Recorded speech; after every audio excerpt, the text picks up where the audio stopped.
Good morning guys, આજે છે અમારો ચોથો દિવસ અને અમે લોકો હોટલ મનાલીમાંથી નીકળી રહ્યા છે રોહતાંગ જવા માટે. અને આજે અમે બધા ખૂબ જ એક્સાઇટેડ છે કારણ કે અમારી આ ટ્રીપનો એક મેઇન પર્પઝ હતો સ્નો જોવાનો, બરફ જોવાનો ડુંગર ઉપર. અને આજે આઈ થિંક અમને રોહતાંગ પર એ અમારી વિશ પૂરી થશે. અમે લોકો બધા સુપર અને મોસ્ટ એક્સાઇટેડ છે. અમે મનાલી હોટલથી રોહતાંગ પાસ જવા માટે નીકળ્યા અને ત્યાં અમે એક શોપ હતી, ત્યાંથી બરફ પર ચાલવા માટે શૂઝ અને કપડાં લેવાના હતા. ત્યાંથી કપડાં લીધા છે.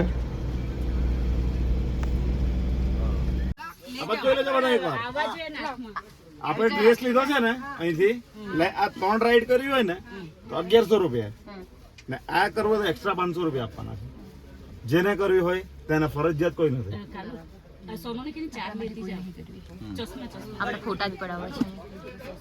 એટલે જેને કરવું હોય તે એક્સ્ટ્રા આપી દેજો પૈસા. 1100 રૂપિયા છે હમણાં જ આપવાના, હમણાં જ આપી દેવાના.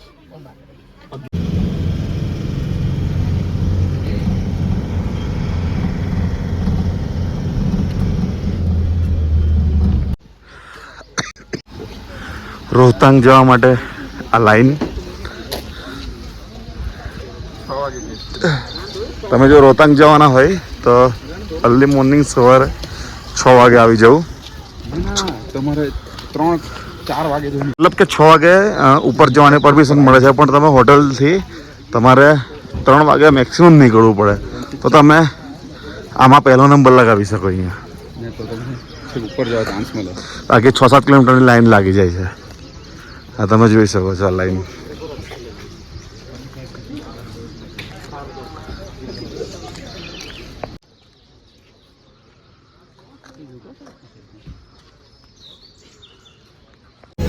મનાલીથી રોહતાંગ એપ્રોક્સ 36 કિલોમીટર જ છે, પણ ચઢાણ ખૂબ જ ચડવાની છે, એટલે ઘણો સમય જતો હોય છે. તો મિત્રો, તમે જોઈ શકો છો આજુબાજુનો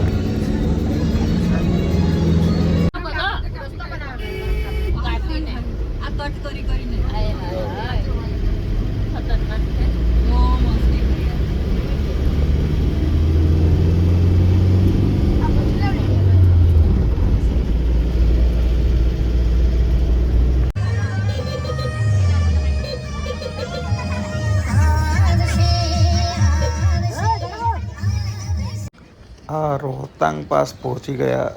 અને આ એવો સમય છે કે મનાલી ફરવા તો રોહતાંગ પાસ જ જે નજીકમાં બરફ જોવા મળે. ગુજરાતી પબ્લિક ગમે ત્યાં જાય પણ ગરબા તો રમી જ લે ત્યાં. અહીં બરફમાં ગરબા રમવાની મજા પણ કંઈક અલગ જ હતી. ઠંડી પણ ખૂબ જ લાગતી હતી બરફના લીધે, પણ તે સાથે ગરબાની મજા તો પબ્લિકે માણી જ લીધી હતી.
બરફમાં આવીને કેવું લાગેલું છે અહીંયા રોહતાંગ? મજા. એવી તો શું મજા આવી? ફોટા પાડવાની જો મજા આવી. સાડીમાં ફોટા પાડવાની. હા, બીજું ને ફોટા પાડવાની. પછી ચાચા આડો પહોંચવાની હો. તમને શું મજા આવી? મને તો ફોટા પાડવાની મજા આવી. બીજું બીજું ચાલવાની, બરફમાં મેગી ખાવાની. જીતનભાઈ? पेट पूजा पहले बैक दूजा बाद में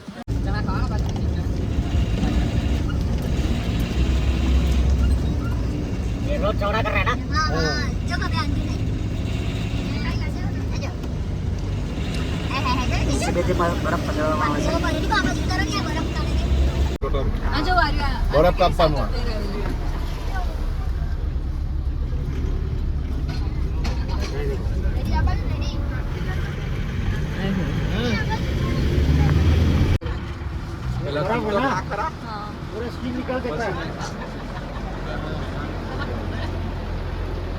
નહીં હોતા.